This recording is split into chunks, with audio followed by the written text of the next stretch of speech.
নারী সিইও তার গরিব স্বামীর বাড়িতে প্রথমবারের মতো এসেই চমকে যায়। বুড়ো লোকটা নিজের বাড়ির আঙিনায় রোলস রয়েস গাড়ি ওপরে মিষ্টি আলু শুকাচ্ছে।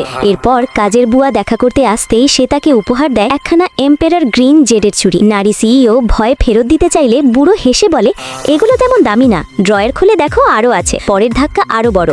যাকে বুড়ো বলে ঘরের সাধারণ খাবার, সেটা আসলে সামুদ্রিক শসা, অস্ট্রেলিয়ান লবস্টার আর কিং ক্র্যাব। এমনকি সয়া সস রাখার বাটিটাও একটা দামি পুরনো অ্যান্টিক। সবচেয়ে ভয়ঙ্কর মুহূর্তটা আসে তখন, যখন টেবিলে পড়ে থাকা সয়া সস মুছতে গিয়ে বুড়ো যে কাপড়টা তুলে নেয়, ওটা আসলে অমূল্য সিলভার লেক লেদার। নারী সিইও মনে মনে ভাবে, আমি কি সত্যিই কোনো আবর্জনা কোরানো বুড়োকে বিয়ে করেছি, নাকি আমি স্বপ্ন দেখছি। ঠিক তখনই দরজায় হাজির হয় ধনী উত্তরাধিকারী ফুসাও। সেই বুড়োকে অপমান করে বলে, এই খাবার তো আবর্জনার মতো। কিন্তু পরক্ষণেই সে হতভম্ব হয়ে দেখে সেখানে রাখা চিমটা খাকি সোনা। ঘরের বাসনগুলো ছিল ইউয়ান রাজবংশের, আর মূর্তিগুলো ছিল তাং যুগের। তবুও সে অহংকারে সে বলে, এখানে রাখা সবই নকল, এগুলোর জন্য আমি তোমাকে 1 লাখে দেব। অবিশ্বাস্যভাবে বুড়ো রাজি হয়ে যায়, শুধু শান্ত গলায় বলে, সব নিয়ে যাও, কিন্তু ভবিষ্যতে আমার বউকে আর বিরক্ত করবে না।